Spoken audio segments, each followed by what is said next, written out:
Now, can you touch on the gravity flow of the winery? Because I know that's unique in itself. Yeah, it's about 18 years ago, out in UC Davis in California, they did a study on why are filters causing a change in quality of wine and a downgrading in the quality of wine.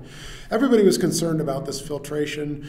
We had gotten good enough at our winemaking that this filtration step was becoming the limiting factor. And well, we have to figure out why the filter is causing this problem with wine. And the interesting thing was that it turned out that the problem was that the pressure of the wine on the front of the filter, and then on the back of the filter it's low pressure as the wine flows through it. And that pressure gradient causes changes in the flavor of wine. All right, so they started, the result of the filtering study was very unexpected, because they said if you don't like the taste of the pressure gradient of the filter, well, you're not going to like the taste of the pressure gradient of the impeller inside the pump. The impeller is spinning to move the wine, and the one side's high pressure, the other side's low pressure, and that pressure gradient that the wine is going through is causing a change in the flavor of the wine, just like the filter is. And of course, to get wine through a filter, you have to pump it. And everyone was thinking the filter was the culprit, but it turns out that the pump was a culprit as well as the filter.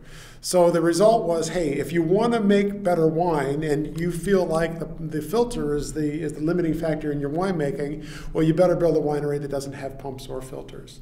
So that is what they started doing mostly out in Oregon. You hear about these gravity wineries in Oregon, gravity being from tank to tank without the use of pumps, so your gravity flow. And we're a gravity flow winery. I believe we're the only true gravity flow winery that isn't on the West Coast. All the other are on the West Coast. There are wineries that are incorporating gravity concepts. They do some of their winemaking using gravity, but some of it using pumps. But we're entirely gravity. So your grapes come in, they go through the crusher, and then everything just filters down through. I can show you right in here. If you look up there on the wall, okay, you'll see a tube coming through. I can run a hose from tanks on the other side of the wall through this tube to fill these barrels, and that's what I do.